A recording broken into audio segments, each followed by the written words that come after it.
We need to understand what happens around us, as the discussions so far have shown, but we need also to be able to take our own destiny in our own hands.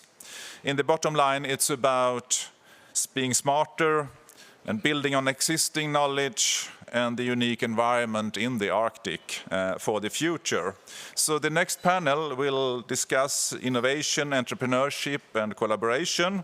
And I give the word to the next moderator from also the Arctic University of Tromsø, Norway, Linda Solstrand Dahlberg, that is Senior Advisor and Brussels representative for the university. So please, take the stage and introduce yourself and your discussions and your panelists. So please.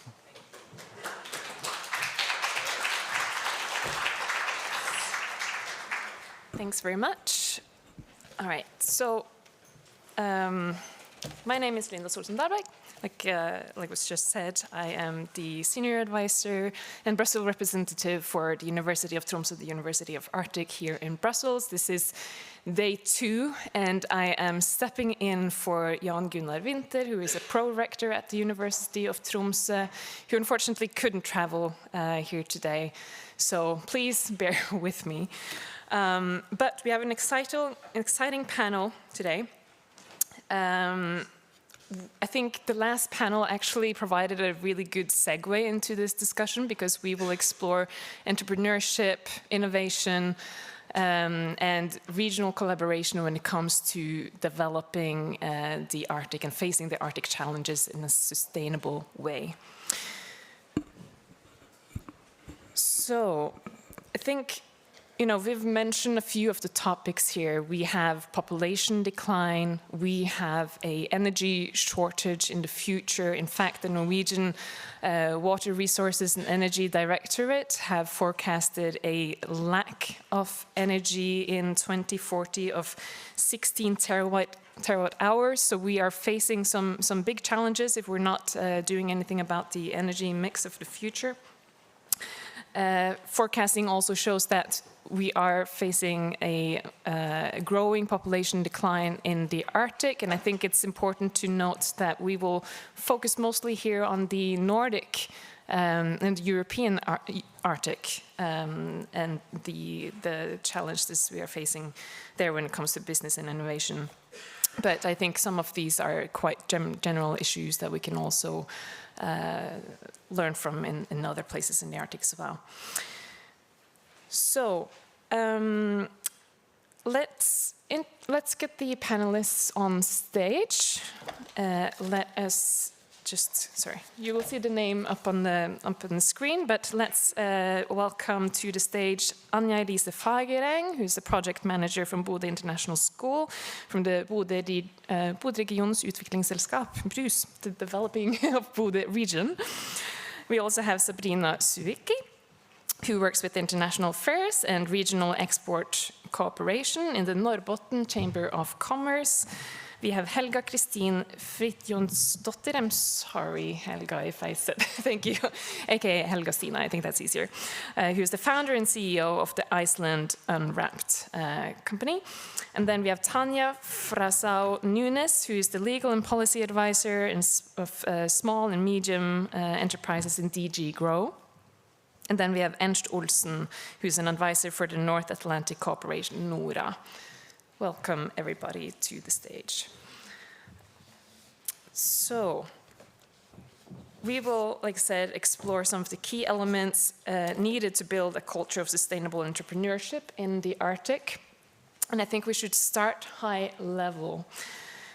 Perhaps, well, we will start with an introduction from each and every one of you, and you have up to 3 minutes to deliver your key messages.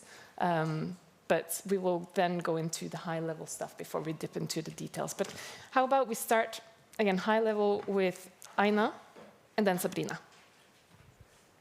Hello, this is on. Thank you for inviting me for this panel.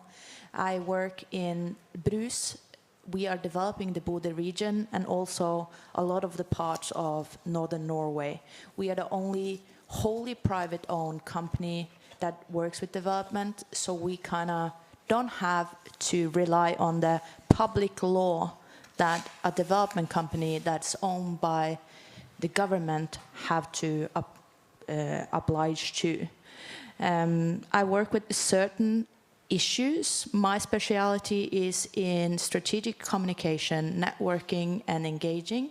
And where our main mission is being the host office. We are the glue between investors, businesses, and other interest and stakeholders. We talk a lot with politicians, with the media. We try to glue everything together, but we're not normally the experts on certain fields. But we hear what the experts have as an issue and try to help them in what's already established to see how we can further open opportunities. But for the investors coming too, we help them with the status report. What is our region? How are the communities responding to certain things? If you come and want to build windmills in a region, you're going to see that that's quite hard. You need to do the research before coming, and we will help do the research so we can actually build something that is sustainable for the future, but also sustainable for the people living in a region. We do own a lot of projects ourselves because our owners have told us that we have to start these projects, but we also, in most part, are taking part of someone else's project. We help. We're not rented in because we can't get rented for a job because usually we just help investors get in hold with established businesses from beforehand or to get in touch with the municipalities mostly. Lately, we also have worked more with strengthening our relationship with Sweden and Finland because we have the east-west corridor that we have to look at of the opportunities, especially in the military part. But as I said, military, we have to have dual use of all the things that we're going to develop. What we would develop for military is also good for all the businesses and people, for instance, in transportation. But in this panel, I will come into two specific projects that I can use as examples. As the project manager for the establishment of Bodø International School, I'm going to use that. We're going to come back to it. Some of the hindrances and opportunities and why we do that. And also we have started one company that's under us, and it's called Blue, where we work with green Arctic aviation development. And that's also something that our owners said that we had to do because we didn't have any investors or partners at the time, so we had to start it from ground and build it up like a startup. So we also do that. So also there's some ups and downs and some good news and some still, what can I say, hills that we need to face. Thank you. Thank you. My name is Sabrina Suikki. I work as an international business manager at the Norbotten Chamber of Commerce. That is the northernmost region in Sweden that consists of 25% of the total area in Sweden, but only 2.5% of the people. So we're 250,000 people living in Norbotten that I represent. And today I'm here also talking from the point of view that we have this foreign trade promotion assignment at our chamber that is part of the national strategy for foreign trade, but also part of the regional development strategy that we have in Norbotten. We consist of 330 member companies in our chamber that have an annual turnover of 132 billion kroners. They employ around 30,000 people in Norbotten, and I would say also that most of you perhaps have heard about the green transition that is happening up north in Sweden, but also within the Arctic Europe or the northern parts of Sweden, Finland and Norway. So I can also mention here in the beginning that the investment volume today for market-driven projects is 1,450 billion kroners, and 1,050 of those are in Norbotten. So we have a lot of projects ongoing growing. Our home market is internationalization all the time, and our companies are also relying a lot on export. 65% of the Sweden's export of mineral and mining products come from Norbotten, and 90% of the iron ore in EU is extracted in Norbotten. So the infrastructure is really key for us up north, especially in the east-western side, from Luleå to Narvik on the Malmbanan that Jonas also mentioned earlier. So looking forward to discuss more today.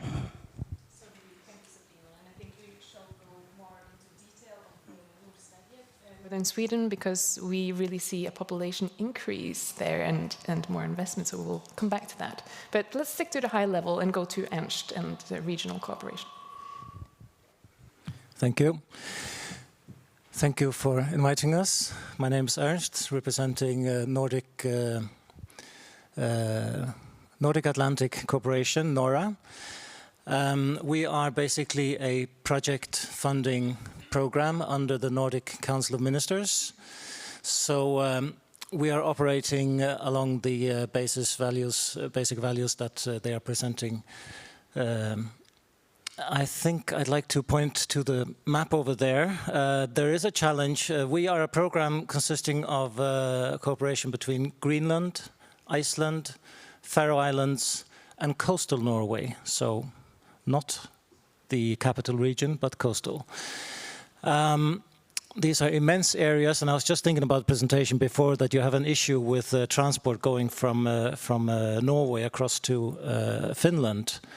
But if you can imagine cooperation between partners from southern Greenland up to Kirkenes, Norway, well, this is actually what we do. We have plenty of projects actually that are going this far. So you might imagine that we need a very elaborate and streamlined system to govern this project funding program, but I don't think it's fair to say that's the case. It started informally in around '85 by cooperation between some partners in Faroe Islands and Iceland. It grew to include all of Iceland. Greenland came along and became a part of it, and by the mid-90s, coastal Norway was knocking on the door saying that this is something that looks really nice, we want to be a part of it. So going back to the program of regional cooperation, regional politics in the Nordic Council of Ministers, it was agreed to found NORA. So this is not very logical if you consider the politics in it. You have two autonomous territories with the Faroe Islands and Greenland. You have Iceland as a sovereign nation, and you have coastal Norway, which is, I don't know, neither. This was possible back then, and I think it's fair to say that in today's world, I'm not sure it will be possible to do this. But it was obviously driven by a desire to create results, to address issues, to address challenges in the communities, and to promote economic success in remote areas, in vulnerable areas, to bring in funding. The funding is not very big. It's about 1.4 million euros per year. That's our budget. So that's to fund the organization and the projects. It's small, but I think it's fair to say that we have reached quite some success over the years. A couple of years ago, there was an evaluation made on the organization, and it kind of ticked off all the right boxes. Am I doing for time? I think we should round up and give the microphone to Tânia next to keep the regional aspect before we go into the more concrete examples. Good morning. Thank you so much, and it's a pleasure to be here today. My name is Tânia. I work at the European Commission, more precisely in DG GROW, in a unit that deals with SMEs, and in particular late payments. I'll come back to that. In my introductory remarks, I'll just very briefly mention some of the things that the Commission is doing to help SMEs, which I understand, by the way, that sometimes I called SMBs. So we're talking about small and medium enterprises here, of course, and they are very dear to us because they are the beating heart of the EU economy, representing 99% of companies. And they are also the types of companies that create more jobs. They employ 2/3 of people in the private sector in the EU. And at first glance, things seem to be okay. We do annually an SME performance review to see how things are going for SMEs, how they are doing. And it actually shows a 1.8 job growth for SMEs in 2023. However, we also all know that the current economic context is difficult. There is brain drain. We are facing inflation, bankruptcies. And we also see in our SME performance review that SME productivity is actually declining. So SMEs need more people to produce a bit less output. For example, in Sweden, SME value added, so SME productivity basically, declined by 0.3 in 2023. In Denmark, it declined 2.8 in 2023. In Finland, SME employment declined by 0.6 and is expected to continue declining in 2024. And of course, we do not want this. On the contrary, as our just newly appointed Vice President Stéphane Séjourné said recently, we want our companies to be productive, to create jobs, to be sustainable, to innovate. So how do we do this? At the European Commission, we are putting forward many initiatives to help SMEs to do this. I will not have time to mention them all, but I would like to draw your attention to the SME relief package that has many measures, including, for example, a new proposal for simplifying taxes, to promote digitalization, also to enable access to skilled labor, for example, by recognizing qualifications of third country nationals, by promoting entrepreneurship amongst groups that are usually, not so common, with untapped potential, for example, women, young people. And we are also working very hard to improve liquidity of SMEs, not only through the EU funds that you probably are very much aware of, but also through legislation. And this brings me to late payments. Imagine you are a small company. For example, you're selling, parts to a windmill. You deliver your product, but then your client takes 2 months to pay you, which, by the way, is the EU average. 2 months. In some countries, we see 6 months delay to be paid. How do you survive without liquidity? You don't. You go bankrupt. And actually, 1 in 4 bankruptcies in Europe are due to companies not being paid in time. And so this lack of liquidity actually affects, in particular, SMEs, because we have seen, and there's data showing this, that it's actually large companies that usually pay late and small companies pay on time. So large companies are using small companies to have their own liquidity, to self-finance. So we currently have a law which is in council. It's a new regulation for late payments. We are proposing that everyone gets paid within 30 days, that there's monitoring, there is consequences if there are late payments. And of course, there's many other initiatives that I will not, of course, go into detail now, but I will be looking forward to our discussion later. Thank you, Tânia. We will, in fact, go into the importance of liquidity when it comes to SMBs in the Arctic later and how important that is. But Helga, last but not least, you represent the companies here. Yes, hello. My name is Helga. I have a long name, but I will leave it at that. And I come from Iceland, and I am very happy to be here today. Thank you for inviting me for this panel. I have had the privilege to start a company in 3 countries, in Denmark, in the Netherlands, and in Iceland. And I have a travel company called Iceland Unwrapped, which is focusing on authentic experiences and getting people connected to each other. So that's basically what I try to do, both professionals and tourists. What I am interested in maybe discussing also today is regarding the sustainability of tourism, not only in Iceland but in the Arctic, because as we know, Europe is getting warmer in the summer, and tourists are wanting to travel to cooler places. So that is something that's very actual to us. Sustainability is difficult in Iceland. We are kind of in a mode of figuring things out as they come. And we have volcanic eruptions happening now frequently, and the innovation is incredible, how they are dealing with these issues, such as having director of lava cooling, which is a new role in Iceland now, for those who want to manage the nature a bit with stopping the lava flow or moving it. So we are a very innovative country because we have to be, as we are many of us in the Arctic.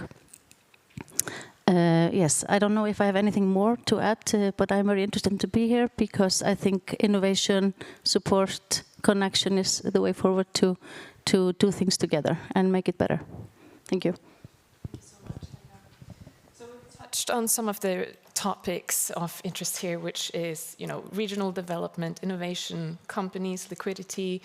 But of course, I think it's all within the framework of investments. And we know that in the Arctic, there is a challenge when it comes to investments. I mean, there is a bigger risk of venture capital to invest in companies in the north. There are challenging environments to dare to.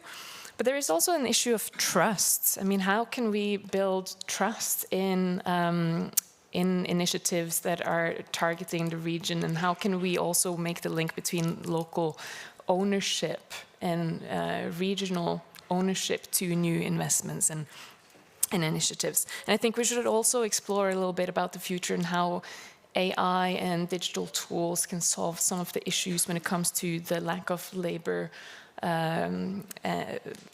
resources and energy supply. But first, let's go to Aina and Sabrina to talk about some of the barriers and opportunities when it comes to innovation, business development, and regional collaboration in the Arctic. Your thoughts on that, please. I can just start. If you start on the trust part, you have to get acceptance in the society you are in, kind of license to operate in this society. But then at the same time, you have to think about the acceptance capital or the trust capital that a small society have. Because if you have had a failed innovative business in your region that you had all your trust in. For instance, I think everybody have heard about Freyr, that they had to downscale in the north of Norway. That's a perfect example that makes it, they did all this job to get social acceptance, and they used a lot of the local community's social capital. So when they had to downscale, they like air just went out of the balloon for the community. So if a new project is coming now and say they want to start a new project, the community don't have that much left to give. And that's a big problem. And we are trying to avoid that in our project, for instance, with Bodø International School. We are starting this IB school in Bodø, in the north of Norway. We only have one other IB school in all of the northern Norway. And I don't think in the Arctic that you have that many IB schools, because it's about building societies where a lot of people can live. And we can't be afraid of losing the people that already live there, but making good societies where you can choose to have an English school. So your family actually can move out. We don't, as a society, we shouldn't be that afraid of losing people. And we talk to a lot of businesses, hospitals, the universities are supporting this. We have both North University and we also have the UIT Arctic University in our city. So everybody was just supporting that we need an IB school for the children because we are losing specialists. We can't recruit specialists to this region because they don't take the chance on Bodø when they can't live there with their families. They can only come and stay for, say, 6 months to 2 years, and then they leave again. And it's expensive to constantly trying to recruit new people, so all the businesses kind of supported this. And then over to a part that is closely linked to social acceptance is the political environment, or the sphere is kind of merged into our society. Because we are kind of split in half. We have the left side with the Labour Party, and they are kind of based in the values of the Norwegian values that everybody should have access to everything from public services like schools and hospitals and doctors. And then, because they are based on that fact. And then we have the right side, where we have the Conservative Party that's more open to private initiatives that can support the public system. And society is the same. We kind of get split because they are the same size in Norway. We also have a lot of other parties, but these are the big ones. And they're kind of strong in the north, especially between these two main parties.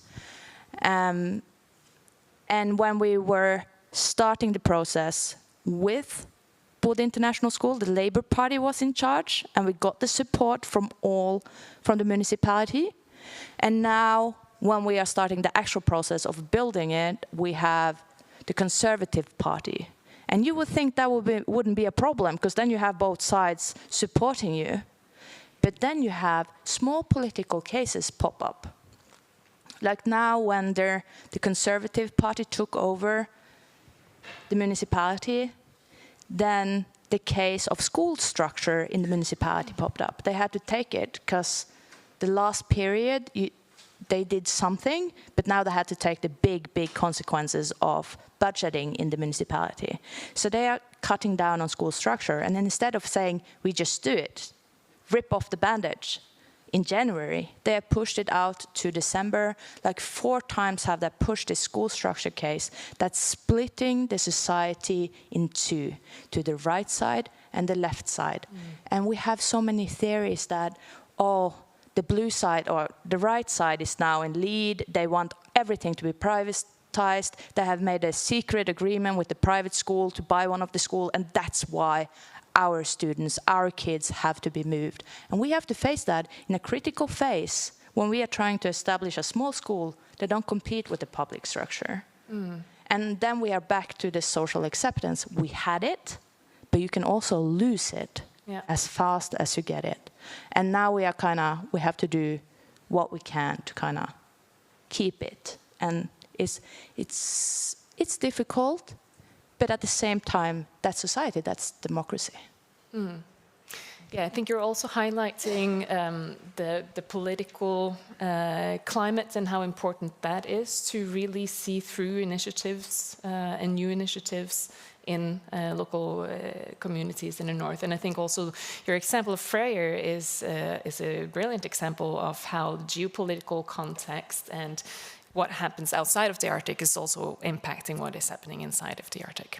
But Sabrina, let's go to you, because I mean, when we talk about geopolitical context and need for instance, raw materials in the meeting with the green transition, the north of Sweden is really a prime example here. So can you tell us a little bit about that, and also about some of the barriers that Norbotten has overcome in terms of business environment and investment? I think everything started about 10 to 12 years ago when Facebook, or Meta as they are called nowadays, did their first international investment in Norbotten in Luleå, due to the fact that we have the green energy, and that has been the unique selling point and the driving force for us in Norbotten and in northern Sweden, but also in northern Norway and Finland what comes to the green transition projects. That is also a large challenge now, since we have so many projects at the same time that are market-driven. That means also that we need to build the capacity to still have the green energy, and that means partly to build the capacity in northern Sweden on a short and a long run, but also build the capacity together with the northern parts of Finland and Sweden and Norway. And I think Sweden is not waiting that Norway and Finland will do the job for them, but that means also that there are a lot of business opportunities for the companies in northern parts to be part of this and also be there and build the capacity. And that is also something that we see within the construction site and branches. For example, when it's going down on the Finnish side, we have a lot of Finnish companies coming into Norbotten and being some subcontractors in these big projects that we have.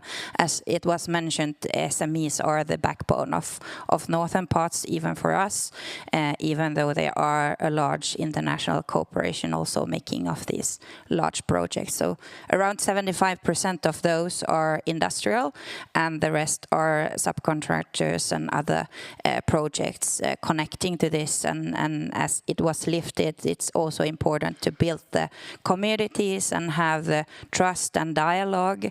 We can see that the companies starting with the dialogue and having that kind of knowledge from the beginning and taking the dialogues are the ones that succeed.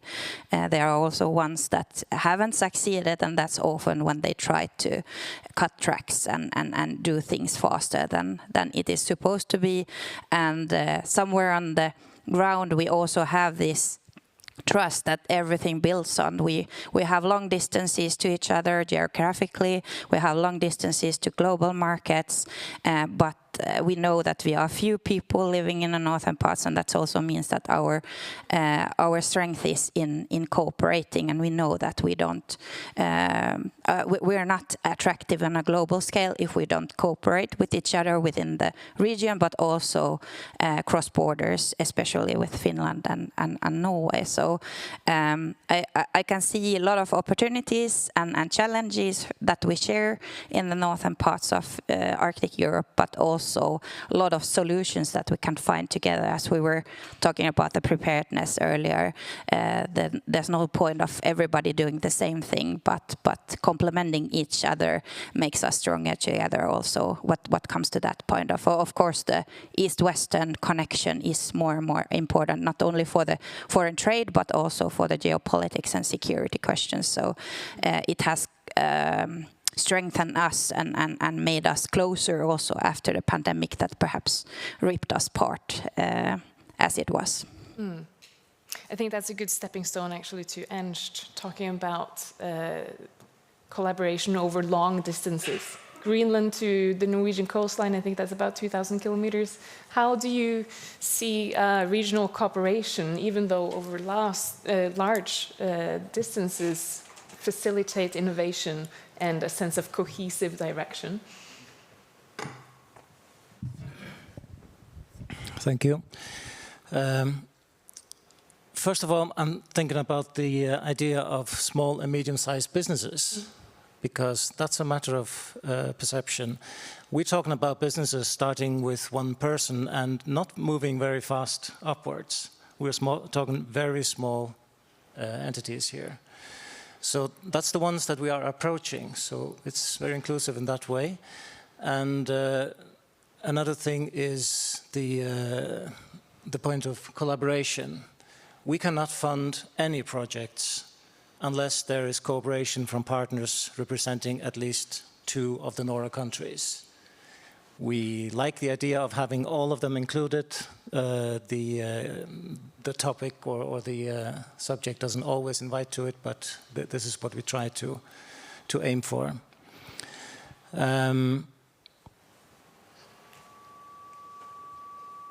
Could you repeat a little part of the question, please? Yes, how does regional cooperation facilitate innovation? Yeah, exactly, and the distances and everything. It might sound a bit illogical, but the basic idea is that if you consider the entire North Atlantic and Arctic area, all of us are presented with challenges and issues that are very particular to our region, as opposed to further down to the continent and indeed into the Nordic countries. So it's almost by nature that even though you're in Qaqortoq or Kirkenes or Tórshavn, you have people working very small, often isolated, dealing with issues at hand. Who understands you? You find these people primarily in this entire region, in the North Atlantic and Arctic region. So by having a network where you can actually tie in with others who are struggling with the same issues, the same questions, you'll find someone who you can actually work with. And this has proved successful over the years. Sometimes we have a person, a company, a small company, it can also be public institutions, approaching us with an idea they want to develop, because the projects that we are funding is also something, if you look on a timeline, we call it the pre-commercial phase. So if you're into production or if you're into marketing of something existing, that will not be something that we are able to fund. But yeah, I lost it again. Well, I think that's an important point, because from a funding perspective, what are your requirements for companies getting funding? Yeah. The project needs to include, as I said, all the other parties, and we require very strictly that there is genuine cooperation. So it will not work if you have a partner on paper who is not either delivering or benefiting properly from the project. Sustainability, is that a requirement as well?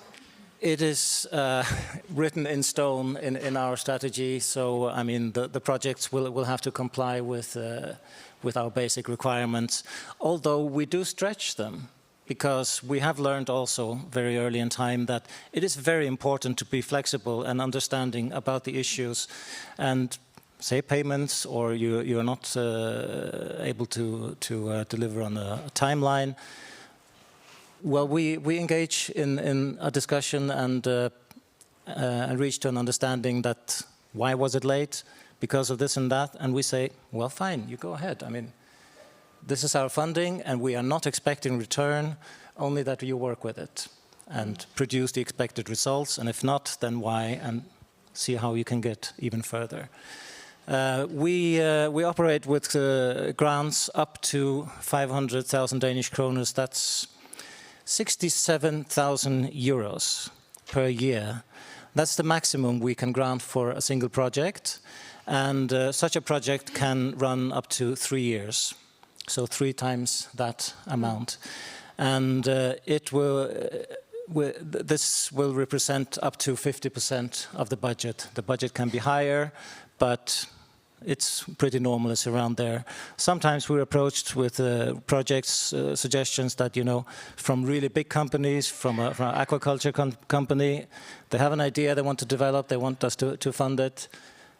But then we go on the other side saying that, well, I mean, you are strong.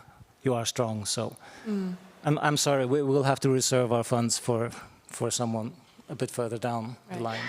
Right.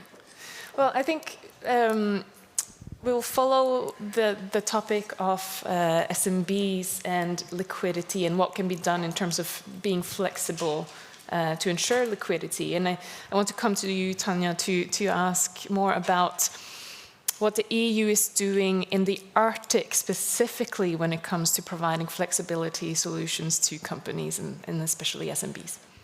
Thank you. So, as I said before, liquidity is really important in the Arctic, in the EU, everywhere. There are 2 things that might be interesting for you in case you haven't heard of it yet. It's the Enterprise Europe Network, so the EEN.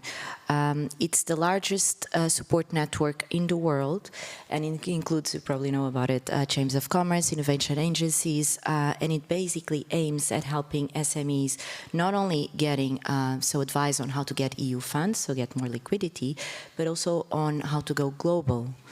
And they have actually centers in Norway and in Sweden as well. So this is maybe one way of looking at it and ensure liquidity. Of course, the other way is by legislation, and this, of course, the European Commission is doing a lot for the EU, but that's a bit different, of course, from the Arctic.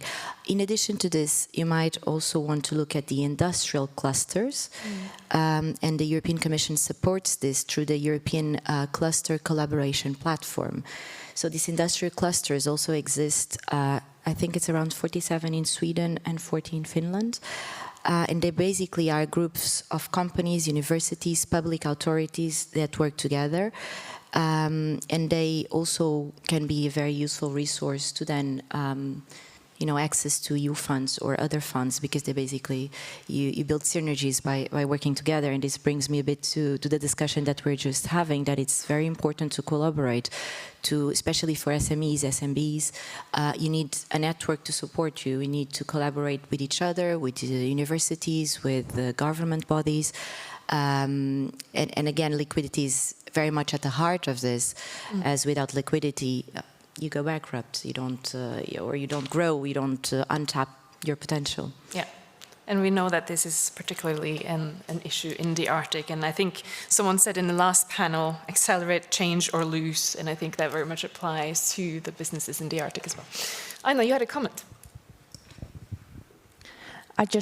When we are talking about funding over here with Ernst and with Tânia, everything I can think about is in the Arctic, if you're getting funding, it's from the public or government or an initiative that's run by the government, and it's often strict restrictions on them, on who can get them. Ernst were just saying that if you're too strong, if your idea is too good, basically almost, that you can get quick money into your project because it's such a good idea, then you might not get funding.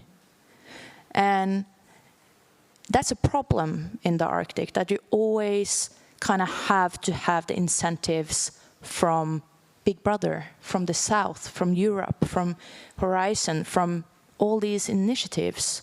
But we don't have big enough companies or bodies up in the Arctic that can give the money. We don't have the capital located in the Arctic. And that's also a problem for kind of feeling used. You're afraid of being the losing end as personal, that, oh, I kind of voted yes for this. And then turns out that this is a bad investment, and you're afraid that all the people in the South is going to laugh at you because you can't do what they can.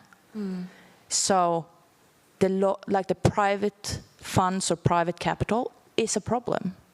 But how to turn it is a bit hard, because we are dependent on all these initiatives that is from different government bodies. Yeah, that was the comment. Yeah. Okay, a quick comment from Ernst before I go to Helga. Just picking really quickly up on this, I mean, we are definitely not holding back on good ideas, that's for sure. We are always, we are there to lose our money, basically. So just to make that clear. So, Helga. Yes, I just wanted to say that, as I said before, I started a company in Denmark and in Netherlands, and then I moved it to Iceland when I moved to Iceland back after 16 years. And the difference of starting companies in these two countries was very huge. Also in terms of information, transparency, of support and funding, and network. I am a network person, so I just go and I jump into the networks. But people maybe who are not networking people, they struggle with this as entrepreneurs in Iceland with the small businesses, that they feel left alone. And because we have a tourist boom, we have a lot of people, a lot of tourists coming in, then it's kind of thought, yeah, let's just, that will be fine, they'll be fine. But then when you have some kind of a crisis like COVID and, or a volcanic eruption where people start to cancel, then the infrastructure isn't really ready for sustaining these businesses. So that's concerning. Yeah, good point. I want to engage the audience a bit. So if you have any questions, please raise your hand. But I will first just go quickly again to Helga, because we have talked about the importance of innovations and businesses in the Arctic being sustainable. Your business is very much sustainable. Can you talk a little bit about how can you ensure that a company remains sustainable in, you know, not just in the environmental term, but also in the social and economic term, in an environment that maybe isn't always conducive of a sustainable practice? I think this is very, it depends a little bit on the persons, I think. I think you have to be a little bit mad to be an entrepreneur in Iceland, because the risk analysis is huge. And I think that we, what I have been seeing since I moved back 4 years ago is that the bigger companies are now buying out the smaller companies in some of the regions that have built up infrastructure and tourism, and really, really nice tourism, because I work with the smaller units, so I'm not very happy about this. And that is concerning, that the sustainability is difficult for these small businesses because of funding, as I said, and because of security in the flow of business coming in. So that is one point, that there seems to be, as I experience it, is of course my experience that the bigger companies are buying the smaller ones, taking the authenticity a little bit out of the travel business, because in my opinion, think we should be focusing on authentic, that we stand for authentic environment and smaller units. That's one point. Did that answer the question? Yeah? Absolutely, and that comes back to the issue of trust and social acceptance. Okay, but let's turn to the audience. We had a couple of questions. Yes, you, in the purple shirt. Do we have any microphones? Incoming.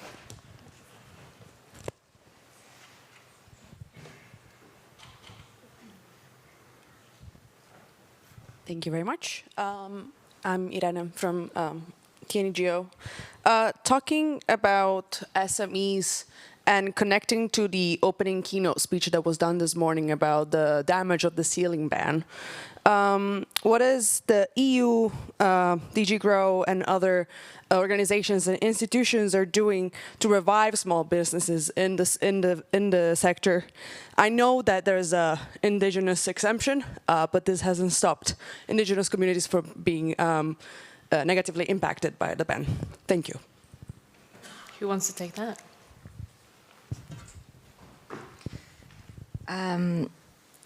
Well, as I was saying, there's a lot of initiatives going on. I mean, it's not, and coming back also to what was being said in the panel, is not only about financing, it's also setting the right legislation and the right framework for businesses, SMEs, to develop. And for that, for example, the European Commission has been doing a lot in terms of training, in terms of building networks for groups of untapped potential, for example, women, young people. There is now, for example, the Erasmus for entrepreneurs, which has been a huge success in terms of numbers applying. There is the European skills agenda, because basically what we need to do is to also train the future businesses, the people who will, like some of you here, have opened a business. We need to train them and to make them open to also see which opportunities are there. And for that, you need digital skills, you need management skills. So we do a lot on that. We also do a lot on the funding. And as I said, there's also a lot on legislation. So I think the answer to the question is never one-fold. You need the context that makes you then be bold, because sometimes you do need to be bold to open a business and then scale up. And of course, the internal market has untapped potential. I mean, the internal market means that you have so many companies and so many consumers that are there for you. And if you manage to scale up, if you use the networks available, and if you have the right legislation also in place, you will be able to scale up and profit from the internal market benefits. Hopefully, I have replied partially to your question. Thank you, Tânia. Ernst? Very good question, I think. Thank you. About NORA, we are a project funding program, as I said, but we have two other components. One is to be agenda setting, and one is to be alliance building. On the agenda setting scene, we had a project, we initiated a project back in 2017 or 18 called the Blue Fashion Challenge. I don't know if any of you heard about it. It became quite big at the time. The idea was that we have the vast ocean, obviously, in common. We have nature, and we have a number of underutilized resources, perfectly sustainable and green and all the good things. So the idea was, why not take this into the second most polluting business on Earth, fashion? So very simply, we invited designers from all the Nordic countries to take part in a competition in Tórshavn, where they got 3 days to create a collection, sealskin with fish skin, with some fabric that was based on seaweed, basically, and products that are, natural. We had an issue to begin with because some of the designers were sensitive to the subjects that they were dealing with, ethic issues. But to make a long story short, I mean, they all went back thinking and returned on the other side saying that, this is the right thing to do. So this was an amazing achievement. The competition was a success. There were some nice collections made. They were presented in Malta in a big EU conference there, later in Copenhagen, and later again in Rome. But there was an issue. You couldn't show the collection with the sealskin. So already there was something. But, I mean, it was mentioned on the cover of Vogue magazine, so it really did go far. But maybe the timing wasn't right, but at least we put this on the agenda, so addressing this particular issue in a very tangible way. Very good, thank you. We had a question over here, and then Rasmus next. Thank you very much. Algirdas Razauskas from the Secretariat of the Can you speak up, please? Speak up? Yes, I can. I try. Secretariat of European Parliament, Algirdas Razauskas. So a question in particular probably to Sabrina. So if I'm not mistaken, Northvolt is going bankrupt in Norbotten. Could you tell a bit more about this experience? Were there any warning signs? What is it like? What are you talking inside? What could be the impact for your branding as a... Thank you. Yes, thank you. First, geography lesson. Northvolt is situated in Västerbotten. That's the next northernmost area under Norbotten in northern part of Sweden. So it's not my region, but I also represent the North Sweden European office that covers the 4 northernmost areas in Sweden. That is around 50% of the total area. So I'm quite familiar, and we also work a lot with the chamber in Västerbotten, so I know the situation. I would say it's just one project of the green transition. It's not the bubble that has gone away or have destroyed the green transition. It's just one company. It's a big startup company with issues with liquidity and financing, as any other startup company would have. Quite a good example of what happens often with startups, especially in northern parts. It hasn't actually affected that much our companies in Norbotten, that is the northernmost area. We have a couple of companies that were subcontractors and subcontractors. So our companies in Norbotten actually had divided their risks also as subcontractors. And if we compare to, for example, Stekra, that is the H2 Green Steel former, in Norbotten project, that means also that they have started to divide the risk in a way that they require that their subcontractors also only have, for example, 20 or 30% of their annual turnover in their project. So to be able to minimize the risks for the small and medium-sized companies and other subcontractors come from there. That's actually a model that Nokia used in ICT in Uleåborg in Oulu in Finland, that actually grew the ICT sector in Finland that is really strong in the northern part. So there are a lot of learnings. Northvolt is the first project that has gone further than the other ones, and we are learning a lot from them what comes to the building housing and building communities and so on, how to attract global talents and so on. However, the Swedish states perhaps didn't actually be that good in taking care of the talents that were at Northvolt that had to quit now. So that's kind of a sad thing for us in Norbotten, that we couldn't keep all the talents, and that the legal requirements and so on aren't really there to be able to be flexible between companies when it comes to this kind of bankruptcies or other reconstructions and so on. But hopefully that will also be a learning and lead to something good going forward what comes to the immigration question and global talents for Sweden. I think both Norway and Finland has been more progressive what comes to making it easier for global talents to come there. So there's a lot of media around Northvolt, of course, and they have probably doing projects in different countries at the same time that also resulted the result that is there now.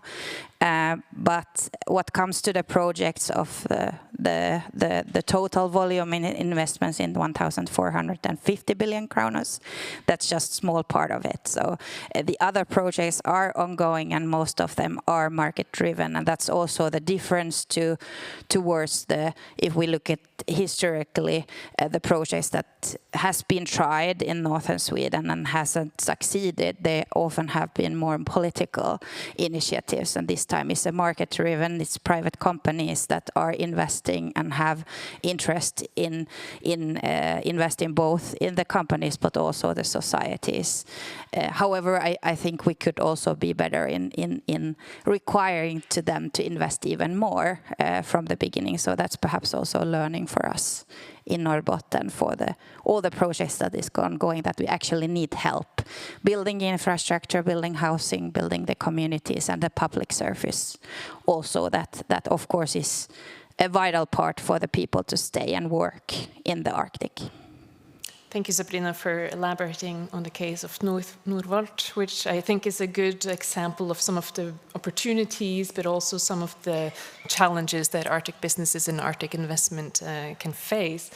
And I think a lesson learned for other people. Rasmus, you had a question.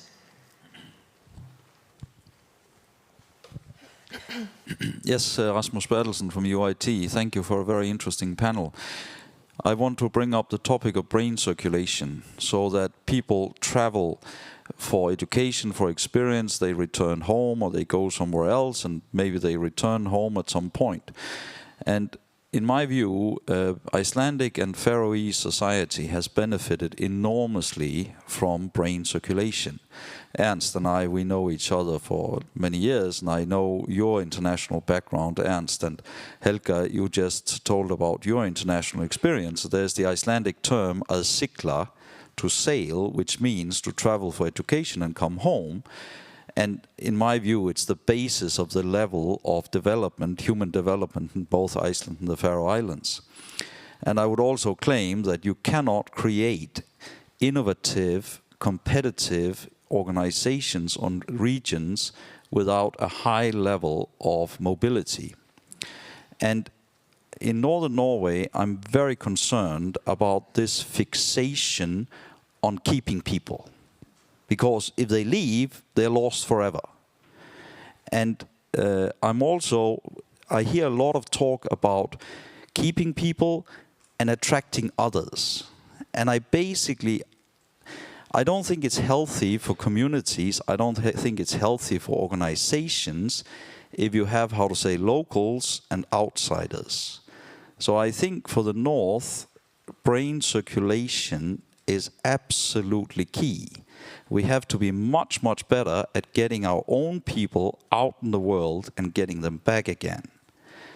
And I mean, I see former students, I see Norwegian colleagues with international background. I see how much they struggle to get back on the North Norwegian labor market.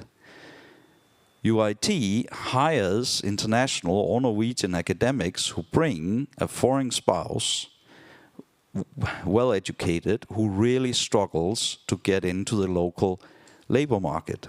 So my question to you is, how do we get brain circulation going, and how do we make northern public, private, academic employers wake up, smell the coffee, and acknowledge foreign education, foreign experience? Thank you. Good question. Who wants to tackle that one? Sabrina and Aina. I might use myself as an example. I'm born and raised in Finland, in southern part, but done my university studies in Norbotten, in Luleå. And then I've traveled around to Uppsala, Stockholm, to France and Canada and Finland, and back to Luleå. And I'm living there now since 2009. So I think a lot of that interest of coming back is also to having interesting workplaces and interesting opportunities that we have right now with all the investments. But it's also about finding your place in the community, to networking and connecting, finding these places. For me, it was a dance school that actually connected and created my friends from the beginning. So it's really getting part of the networks. And in Norbotten, I think one of the challenges is often the language. If you can't speak Swedish, it's much harder. And we have some SMEs that are actually cooperating when they attract global talents. We have a lot of companies with a lot of different nationalities, and they also know that when the other person joining with the employee gets job or finds its place in the community, then they stay. So they are actually helping each other to find work also for the respective part that is following with them. And also seeing the circulation as a benefit for the whole region, that if I can keep a global talent for 5 years, like a hockey player or a basketball player, it's a really good investment for my company. And if that person goes to another company in Norbotten and stays still there, it's really a win for us all in the region. And I would actually like to see a test region where we have this free movement of people and also companies between our countries in northern parts of Finland, Sweden and Norway. We have the perfect legal structure to actually do more together and find regulations that comply instead of building hinders that actually make it harder for the employees to find new opportunities. So I think in a global context we are also more attractive as a Arctic Europe region or the northern region than if we try to find all the talents on our own in respective region or municipality even. So from that point of view, it's much smarter for us also to work together, but that requires also that our national legislation and EU legislation allows us to make that kind of region where the movement and mobility is much easier than it is today, even though we have it quite a lot already today. Yeah, thank you. And the importance of making a community conducive of a life lived outside of work as well, outside of the workplace. Aina and then Helga. I'm just going to keep on what you were saying. As I started this conversation with, is that we shouldn't be so afraid of people moving away. We need that people want to move away, but also want to move back home. We can't have universities everywhere. We can't have certain businesses everywhere. We are where we're at, and we have to know that. But at the same time, we have to make it easier for people to move away.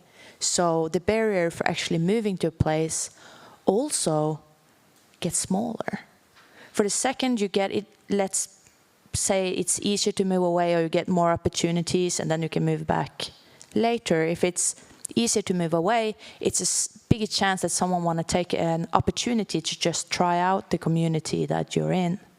So for Bodø International School, that makes it easier for a lot of families that want international careers for themselves or for the children to move out of the region, but at the same time it opens door for other people that want to move to the region and want this offer. And what was the other part of the question? I think that was it. How do you ensure that people move back? You answered that. ensuring that people move back. Yeah, for businesses, we need to have certain jobs in the region that we are. And one of the things that Norway is quite bad at is just publicly announce that you can apply for a job, because it's easier to just hire a friend, and that's a big problem. And we see a generational shift in a lot of businesses, but it's still ongoing. But some business owners kind of tell me they are a little bit far up in the years, and they've been a business owner for 50 years. It's a family-owned business, and they tell me, well, all the youth are just lazy. They don't want to apply for the job. And I'm like, but have you put your position out on the open market? No. How can you say that they're lazy when they don't want to come to you? So it's just small steps to kind of turn from in the market. Yeah. Thank you. Yeah, I want to thank you for this comment and this question, because I think it's a big thing. I think it's key to the future and how we're working in the world and in the Arctic.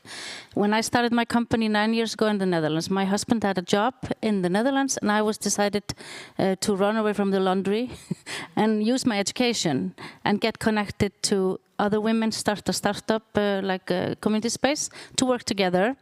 And I think that's kind of what is needed to be empowered when people move to a place. Because we cannot have educated or people who really want to work not working. I think that's a humanity right violation. But on the other hand, I think in my business, for example, I need a computer and a coffee machine, and I work with entrepreneurs all around the world, Icelanders as well, and I think that is also important to have in mind, because you can't have universities everywhere, like you said, or you can't have everything everywhere, and we don't need it, but we can be connected in such a big level like that, and people can contribute to the community that they come from, even though they are based in Argentina, for example. So I think that's also important to look at in the future, but this is not going to, because this is not going to be changing. This is going to be more and more in the future, that people are going to be working in other places than they live, for example. Thank you. Tânia, you had a comment as well. Thank you. Very quickly, brain circulation is indeed extremely important also for the EU. And I mean, again, here I think you need to put in place the right legislation, for example, by recognizing diplomas as we're currently doing, recognizing the professions, making equivalent associations of professions and everything. And also by promoting, I'll be very brief, and also by promoting from the very young stage a mobility. So Erasmus for entrepreneurs, for example, and this of course could also be applied in the Arctic to a different scale. Thank you. Great, thank you so much. I think we have time for one quick question in the back here. Blue shirt. Not sure how quick it is. So my question is about, you mentioned a couple of times, Adam Stampin Arctic Center, University of Lapland. Thanks for a great panel. My question is about this east-west interactions and connections that you mentioned a couple of times. I wanted to ask, how do you see them being valid, being useful, and the character of those that need to be supported. And it's a bit challenging for me. I also in the past wrote reports and recommendations that we should have these transborder clusters and try to improve the east-west connectivity in all sorts of ways. But when you talk with companies, they often say that yes, it's really nice to talk with other people because they have the same approach. You learn from them. The best practices, learning about best practices is great. It's not so great when it comes to actually having cooperation on the business level, actually having joint ventures, actually doing business together, that they always end up that 99% of their business is north-south rather than east-west, I mean, for our part of Europe and the Arctic. So I just wanted to ask you, like, how do you see this potential for, I don't know, for cross-border border clusters? Which industries are kind of susceptible? Should the public, should the EU, should the Nordic states promote these kind of cross-border East-West interactions and joint ventures between companies, or maybe that's, you know, a bit of a waste of money instead of putting for something else? Thanks. Thank you for your question. Aina and then Sabrina. I can not answer it, but try to answer out on some of it. The East-West in Norway, Sweden, Finland, we have a lot of minerals, for instance, that is good for Europe. And if you look at trains, for instance, that we already talked about, we have one train line going up Norway, south to north, and it stops in Bodø. And the next one goes from Narvik and all the way through Sweden to Finland. And it's quite far up, and that's really important to have transporting basically minerals to get them out until the mines. But we also, that's a good way also to get connected to Europe and the rest of the world. So we have a lot of opportunities there, and also electricity, because we are starting to talk about like a flexi solution, that not everything has to be chained down to one business, but if one business can use the electricity from, say, 5 to 12, the next from 12 to 16, and the last one from 16 to 12 at night, then you have then we don't need to produce that much electricity. We can kind of share it in a different way than we have before. And that opportunity is closer for us in Bodø with Sweden almost than it is with us and Tromsø, for instance. So then it's kind of easier for us to connect us to Sweden, and we can get some electricity from Sweden, and we can give some electricity back, because we don't have the technology at the moment for battery charge up of all the electricity that we at the moment have. I'm going to give it over, and we can get some other perspectives. Very good. I think that also plays into the infrastructure discussion that we were touching on earlier. But I would say that infrastructure in east-western way up north is vital for us. As I mentioned earlier, the iron ore line that goes from Luleå to Narvik, it transports 50% of the total tonnage in Sweden of goods. And as I mentioned earlier, 90% of the iron ore is extracted in Norbotten that is used within EU. So we are vital for the global value chain, and our infrastructure is vital for that. We need the harbor in Narvik that doesn't freeze, and we need also the harbor in Luleå and the smaller harbors on the Swedish and Finnish side to complement each other, since they have different expertise areas, so to say. And for us, the EU funding is vital. The TEN-T corridor, the core harbors are something that actually made our infrastructure possible. The iron ore line is actually 120 years old, so it needs to be modernized and reinforced. And right now we are hoping that the NATO membership and the geopolitical situation actually will connect us more between Finland, Sweden and Norway in northern parts.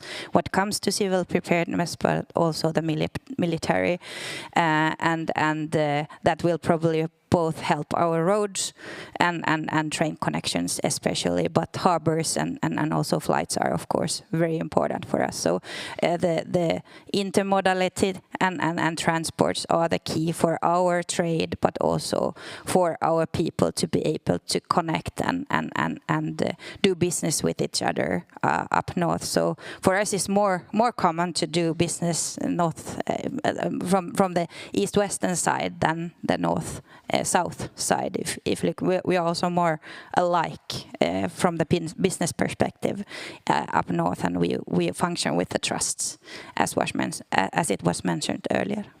Super. Thank you so much. So our time is up, but I want to just ask each and one of you to provide a quick call to action or take-home message before we conclude.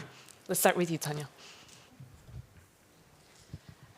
Well, I think for me, super quick.